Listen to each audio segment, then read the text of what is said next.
Jason Abidewithme came off the ballot to run a terrific race in the McPhair Challenge Stakes. You're on the ballots again, going into acceptances, which are away in a few hours' time. Yeah, well, she did go a terrific race fresh up there. You know, she's trained on really well since. I don't think we've ever had her in this kind of fettle in her career. She's just really matured now, and really hopeful she can get a start, because I think she'll make her presence felt.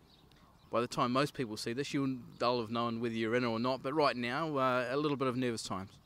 Well, there's nothing we can do about it, so it's just a shame.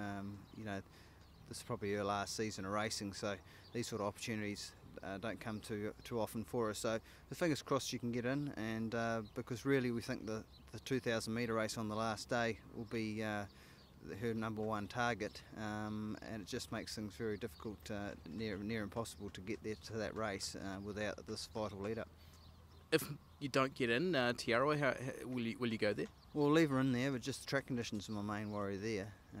So I wouldn't want to be sending her around on a track worse than slow there. So and that would be not a winning prospect on a slow track either, but just for fitness purposes. So look, ideally we can get in at Hastings, and look, we'll just see what happens.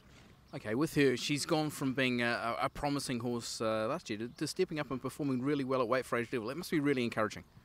Yeah, I think you tend to see that in New Zealand. The majority of the same horses run in the handicaps and the weight for age events, and I think, to be fair, without disrespecting any of this year's crop, we're sort of probably lacking that real weight for age star in New Zealand, and I think that's probably the main reason these fields are holding up big numbers, because everyone feels they're very even.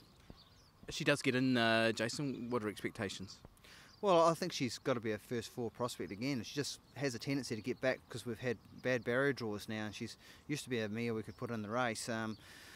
So, you know, if she tends to be a little bit slow away, and let's face it, the beginning, the mile start at Hastings, a bit awkward if you don't have a reasonable barrier draw, and if she finds her way back in a big field, she's going to need a lot of luck. But she has a big finish if she gets the right track conditions, and if she can navigate into the clear, then we expect her to be rounding off.